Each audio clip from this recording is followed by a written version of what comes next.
Les vraies voix Sud Radio. Et à l'avant-veille du 1er mai, les dépanneurs demandent une adaptation des normes qui encadrent leur profession. Oui, on parlait ici même des boulangers qui voudraient pouvoir faire travailler leurs salariés le 1er mai sans s'exposer à des amendes. Eh bien, sans doute plus étonnant encore, les dépanneurs sont eux aussi confrontés à cette question. Pour en parler, nous sommes en ligne avec le président du métier dépannage remorquage chez Mobiliance. Bonsoir Sylvain Cantrel. Oui, bonsoir. Merci d'être avec nous dans les vraies voix sur Sud Radio. On imagine qu'a priori les accidents de la route ne s'arrêtent pas le 1er mai, mais vous n'avez pas de dérogation, vous non plus, dans votre profession. Alors, il n'y a pas que les accidents de la route. Il y a aussi les pannes sur le bord des routes et des autoroutes, avec toute la complexité que ça peut engendrer. Donc, on est aujourd'hui victime de contrôles un peu importants d'inspection du travail. Nous sommes un métier en tension et en transition parce que on a une évolution technologique des véhicules, notamment sur les véhicules hybrides et sur les véhicules électriques. Et on a, alors, on n'a pas des salariés, on a des compagnons. On a des compagnons. Pourquoi je vous dis ça? Parce que ce sont des gens qui sont capables de se lever la nuit, qui sont capables de travailler le samedi, de travailler le dimanche, sur la base du volontariat. Et aujourd'hui, la réglementation du travail nous contraint autour de ça. Le Premier ministre nous dit que nous ne travaillons pas assez. Nous, visiblement, nous travaillons de trop.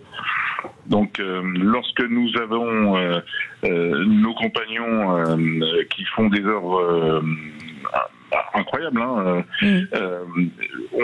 paye nos cotisations, on donne à nos compagnons un pouvoir d'achat qui leur permet de payer de la TVA. Et je voudrais juste vous rappeler une chose, c'est que sur les autoroutes, nous sommes présents en moins de 30 minutes. Je ne sais pas si les médecins qui sont extrêmement contraints font la même chose. Quelle est aujourd'hui la situation? C'est-à-dire que là, vous nous donnez votre témoignage. Est-ce que ça veut dire que aujourd'hui tous les dépanneurs de France se disent comme les médecins pendant le Covid, c'est-à-dire que on est là pour aider des gens et finalement on est plutôt maltraités? C'est complètement ça, bien sûr. C'est complètement ça. Je vous dis encore une fois, l'inspection du travail contraint un certain nombre d'entreprises. L'État, donc on travaille soit en délégation de service public, soit en réquisition. Donc réquisition, on n'a pas le choix d'accepter ou pas la démarche. L'État, dans sa démarche régalienne, a besoin de nous et nous contraint en parallèle.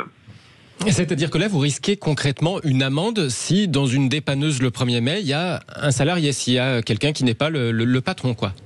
Ah ben c'est pas qu'on voit ce qu'une amende, c'est qu'on a pris des amendes déjà. Non mais c'est dingue. Non mais c'est alors que, je veux dire, j'ai eu besoin l'été dernier des dépanneurs sur autoroute et je peux vous dire qu'on est très heureux de les trouver quand les voitures passent à côté de vous à 130 km/h, soit dit en passant. Hein. Bien sûr.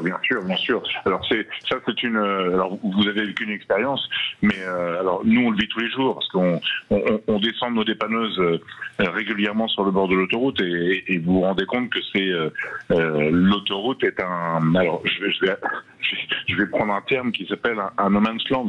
Je conseille à personne d'avoir cette expérience d'être frôlé par la voiture. À pied sur l'autoroute, bien sûr. Ouais. D'ailleurs, c'est l'occasion pour rappeler quand même que quand vous voyez un dépannage sur l'autoroute, décalez-vous à gauche. Exactement. Bien entendu, parce que ces gens font leur travail et qu'il y a souvent des accidents. Et donc, voilà, si on pouvait éviter un suraccident sur un accident, c'est plutôt pas mal. Et ces gens sont formidables puisqu'ils viennent vous aider en 30 minutes et c'est bien de les protéger. En tout cas, merci beaucoup Sylvain Cantrel, président du métier dépannage remorquage à Mobiliance. Vous restez avec nous dans un